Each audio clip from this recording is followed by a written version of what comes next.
Então, pessoal, para a gente fazer aqui o primeiro um circuito em série, tá?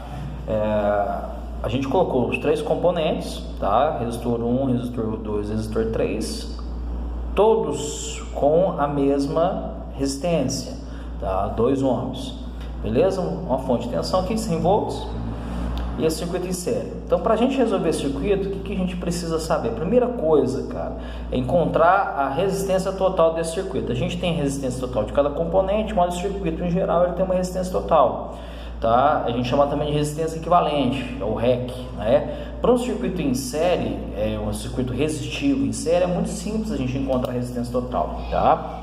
Resistência total ou resistência equivalente é simplesmente a soma de todos os componentes, da resistência de todos os componentes, tá? No caso aqui a gente tem 3 resistores, seria simplesmente somar eles, mas independente da quantidade que a gente tem, resistor 1, 2, 3 e R resistores, sei lá, né, 200 resistores, simplesmente seria somar eles, tá? Então a resistência equivalente, no caso desse circuito em série, seria 2, que é o R1, mais 2R2, mais 2 do R3.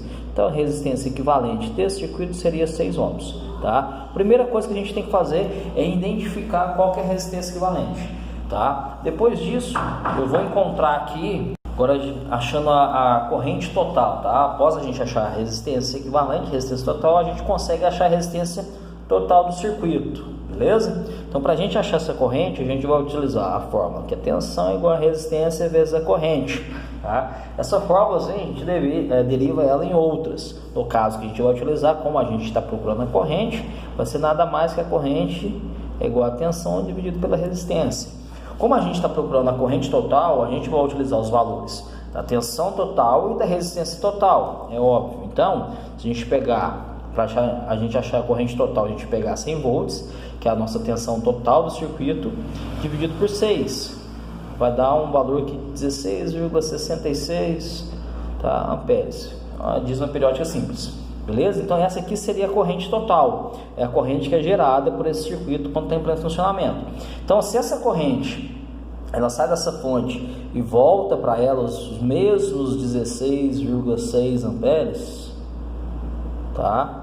E ela não tem nenhum outro caminho, ou seja, nesse circuito não tem nó, então eu posso afirmar que a corrente do resistor 1, do resistor 2, do resistor 3 é exatamente igual à total. Então, se a total é 16,666 amperes, a corrente do 1, 2 e 3 também vai ser a mesma corrente. Então, no circuito em série, a corrente sempre é a mesma.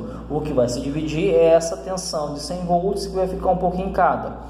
No caso, só da gente bater o olho para esse circuito, a gente sabe que essa tensão ela tem que ser consumida pelos 3 componentes, e se os 3 componentes têm a mesma resistência, têm a mesma corrente, então é óbvio que ambos terão, todos, né, terão a mesma tensão, tá? A mesma tensão em cada um deles aqui, beleza? Então a queda de tensão que a gente tem que identificar em cada um, no caso aqui seria simplesmente dividir esse cara por 100, tá? Mas para a gente identificar o circuito, analisar ele, o que a gente vai fazer, tá?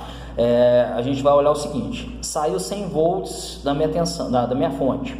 Chegou a primeira coisa que ele identificou, o que? Foi o resistor 1, tá? Então, para a gente achar a queda de tensão no resistor 1, como que a gente faz, tá? A gente vai pegar, para encontrar ela, a gente vai usar a resistência 1 vezes a corrente 1.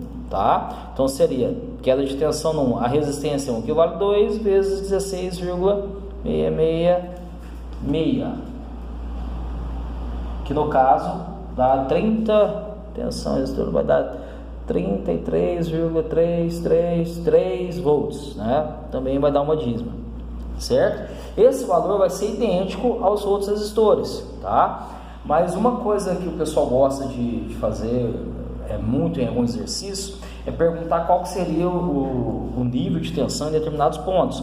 Se nesse ponto ficou esse 33,33 volts, nesse ponto, tá? Por exemplo, se a gente pegar a tensão desse ponto A, seria nada mais que os 100 volts menos os 33,33. Isso aqui nesse circuito não faz muito sentido a gente verificar, mas faz muito sentido para a gente verificar em circuitos mistos, tá? Fazer essa análise parcial de cada componente que vai ficando a tensão que vai sendo consumida por eles, a tensão que vai sobrando pelo restante do circuito, tá? Porque se a gente fizer essa análise, a gente vai perceber lá, quando a gente for fazer circuitos mistos, que fica bem mais fácil. Muitos componentes a gente encontra qual que é a tensão e qual que é a corrente deles, sem mesmo fazer conta alguma, beleza? Então a tensão no resistor 1 vai ficar 33,333 volts, e nos outros é a mesma, tá? Se vocês quiserem fazer, é a mesma conta, não tem necessidade, beleza? Vai ser tensão no resistor 2 é igual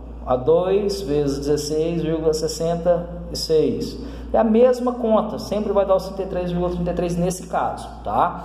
Aí o que a gente tem que observar, nesse circuito em série, a gente consegue tirar uma prova para ver se as contas deram certo, é o que? É somando a tensão de cada um, tá? Ou seja, toda a tensão que foi aplicada no circuito tem que ser consumida por esse circuito, tá?